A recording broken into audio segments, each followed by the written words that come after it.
Good morning, students. Today we will discuss the different types of agriculture or farming. Mainly, agriculture is divided into two parts, that is subsistence agriculture and commercial agriculture. So let's discuss the different type of agriculture. Firstly, subsistence agriculture. Subsistence agriculture is the earliest type of farming which is carried out at a small scale by farmers to grow food for personal consumption. Subsistence agriculture में farmer अपनी needs को fulfil करने के लिए और अपने आसपास रहने वाले लोगों की नीड्स को फुलफिल करने के लिए वर्क करता है, एग्रीकल्चर करता है, फार्मिंग करता है. Okay. In this type of agriculture, farmers grow a wide range of crops based on the anticipated needs of their families or the communities. इस एग्रीकल्चर में फार्मर वो चीज़ें ग्रो करता है जो उसे और उसकी फैमिली को जिसकी नीड है और जो आसपास के लोग हैं उन्हें जिनकी ज़रूरत है वो क्रॉप्स ग्रो करता है और ट्रेड करता है उन क्रॉप्स की. Many farmers trade their excess crops and livestock for buying required goods. और चीज़ों जो उनकी रिक्वायरमेंट्स हैं उन्हें परचेज करने के लिए वो अपनी क्रॉप्स को सेल करता है और साथ ही जो भी उसके पास लाइव स्टॉक यानी कि जो भी एनिमल्स उसने डोमेस्टिकेशन किया है उन एनिमल्स को भी वो सेल करता है. So let's discuss the different type of subsistence agriculture. First is nomadic herding. Nomadic herding.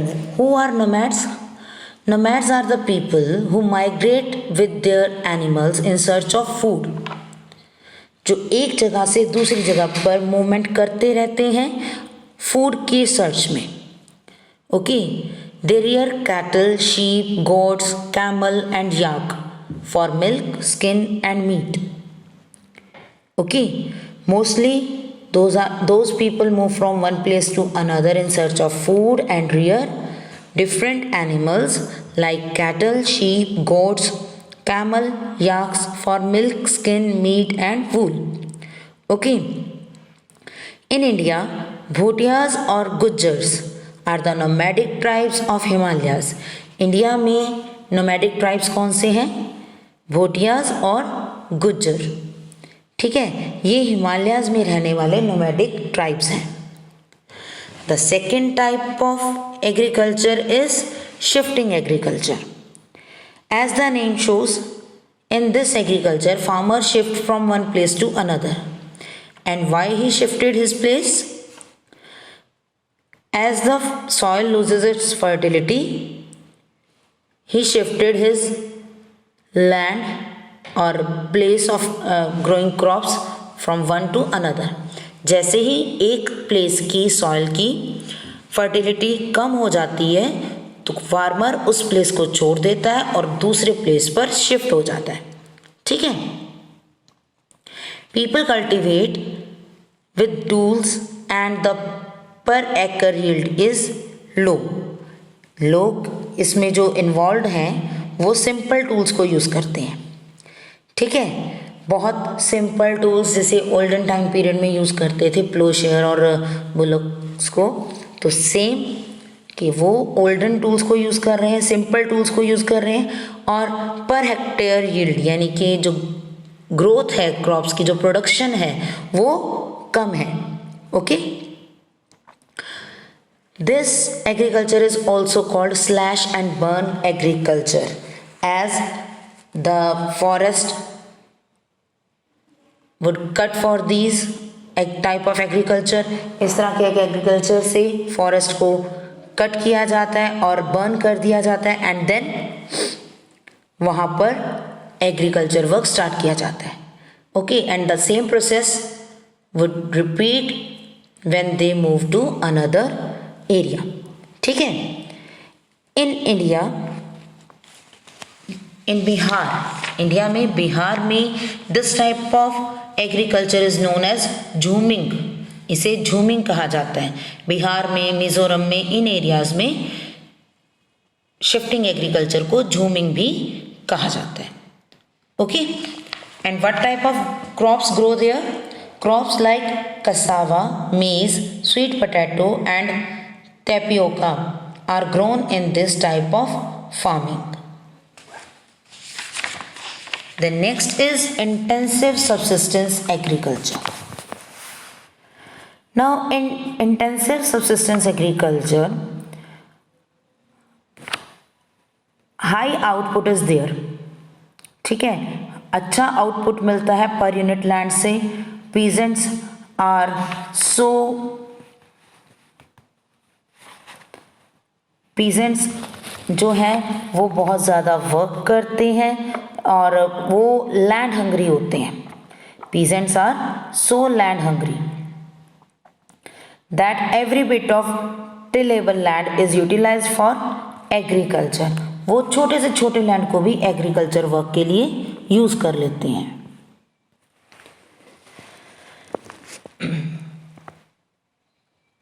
They used modern techniques as well as labor.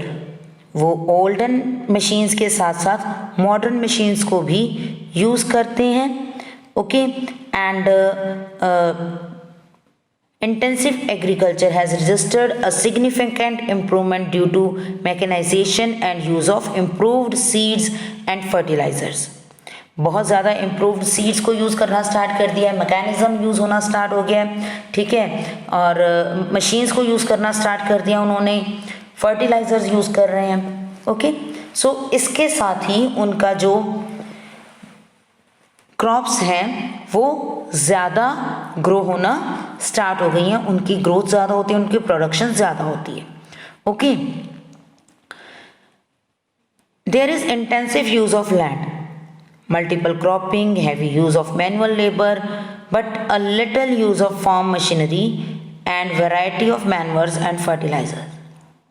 Land का प्रॉपर यूज हो रहा है, क्रॉप्स को भी मल्टीपल क्रॉप्स को यूज किया जा रहा है, ठीक है, बहुत ज़्यादा लेबर लगाई जाती है यहाँ पर, बट मशीन्स का, मैन्योर्स का और फर्टिलाइजर्स का ज़्यादा यूज नहीं होता। And this type of agriculture was used in high populated areas, जहाँ पॉपुलेशन ज़्यादा है, जहाँ पर लेबर को ज़्यादा वर्क देना है, उन एरियाज में maximum time intensive subsistence agriculture use किया जाता है। The countries like China, India, Japan, Malaysia, Korea, Philippines and Taiwan have adopted improved system of intensive agriculture. Intensive तो है बट इम्प्रूव्ड है, उसको इम्प्रूव किया गया है, उसे चेंज किया गया है।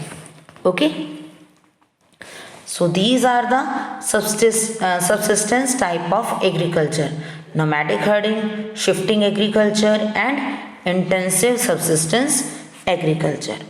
Okay, so let's discuss the next, commercial agriculture.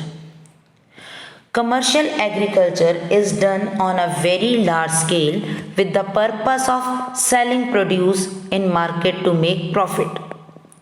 Market में प्रॉफिट कमाने के लिए कमर्शियल एग्रीकल्चर का यूज किया जाता है। ओके, और कमर्शियल एग्रीकल्चर में क्रॉप स्पेशलाइजेशन होती है। क्रॉप स्पेशलाइजेशन मीन्स कि क्रॉप्स को प्रॉपरली उनके ऊपर स्पेशलाइजेशन की जाती है कि क्या बनाया जाए, कैसे ग्रो किया जाए, उसके लिए फर्टिलाइजर्स क्या हों, मशीन्स कैसे यूज़ की जाए, प्रॉपर उसका प्लानिंग की जाती है, ठीक है, और देन कि कौन सी फर्टिलाइजर्स डाल के ज़्यादा प्रोडक्शन मिलेगी, ठीक है, तो ये सब क्रॉप स्पेशलाइजेशन के अंडर आता है। This type of agriculture practised in large farms, बड़े बड़े फार्म्स होते हैं यहाँ पर, जैसे यूएसए में है, बहुत लार्ज फार्म्स हैं यहाँ। ओके, और मैक्सिमम टाइम मशीन्स को यूज़ किया जाता है, बिग मशीन्स को, बड़ी बड़ी मशीन्स को यूज़ किया जाता है। And farmer select and sow a single crop according to the natural and market condition of the region. Okay, जो मार्केट में डिमांड है उसके अकॉर्डिंग और जो क्लाइमेटिक कंडीशन है उसके अकॉर्डिंग ही क्रॉप्स को ग्रो किया जाता है और maximum time single crop grow की जाती है। Okay, so let's start with extensive agriculture. It is practiced in developed countries which are sparsely populated and the land is available in abundance. ये उन एरियाज में डेवलप की जाती है, ये उन एरियाज में यूज़ की जाती है जहाँ पर लेबर कम है। ओके, और मशीन्स का ज़्यादा यूज़ किया जाता है। ओके, और लैंड बहुत बड़े एरियाज हैं, लैंड एरियाज, लैंड साइज बहुत बिग हैं जो फील्ड का साइज है, तो यहाँ पर मॉडर्न मशीन्स को भी यूज़ किया जाता है। And the example is Russia and USA. These are the countries where extensive agriculture is done. Okay, and total production is large but per hectare yield is comparatively less. जो total production है, क्योंकि big fields हैं तो यहाँ पर production भी high होता है, बट पर हेक्टेयर अगर हम चेक करें तो वो प्रोडक्शन कम है। Farmers mostly raise 1 or 2 crops a year for marketing. एक साल में 1 या 2 क्रॉप्स ग्रो की जाती हैं और मेन क्रॉप्स कौन सी हैं? Corn, oats, wheat and oil seeds. These are the main crops of extensive agriculture. Next is plantation agriculture. Okay, extensive agriculture में एक चीज़ और है कि यहाँ पर मिक्स्ड फार्मिंग भी होती है। Mixed farming means when the farmer is doing agriculture work, with that they also rear animals। ठीक है, वो एनिमल्स की रियरिंग भी करते हैं, डोमेस्टिकेशन करते हैं, एनिमल्स को भी पालते हैं। जैसे हमारे इंडिया में भी है कि मैक्सिमम टाइम लोग अपने साथ काऊ और बफेलोज को रखते हैं, डेयरी फार्मिंग का वर्क भी करते हैं वो। ओके, तो फॉरेन में, दूसरी कंट्रीज में दे रियर डक्स और शीप, इस तरह की चीज़ों को अपने साथ फार्मिंग में डोमेस्टिकेशन करते हैं, रियरिंग करते हैं। Okay, both food crops and fodder are cultivated. हमारे खाने के लिए फूड क्रॉप्स भी ग्रो की जाती हैं और एनिमल्स के फूडर्स भी कल्टिवेट किए जाते हैं।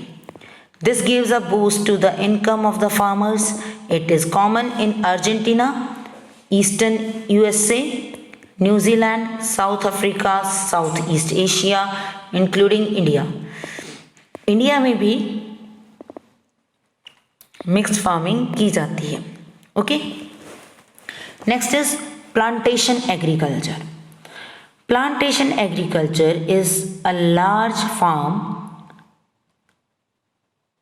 estate usually in a tropical or subtropical country where crops are grown for sale in distant market rather than local consumption। Plantation agriculture क्या है? इसमें एक बहुत बड़ा लार्ज फार्म यूज़ किया जाता है और उस पर वो प्लांट्स ग्रो किए जाते हैं जिनकी डिमांड मार्केट में है। Okay, and it is well organise system of agriculture. Only a single crop farming is there. यहाँ पर सिंगल क्रॉप्स फार्म की जाती हैं। फॉर एग्जांपल, जो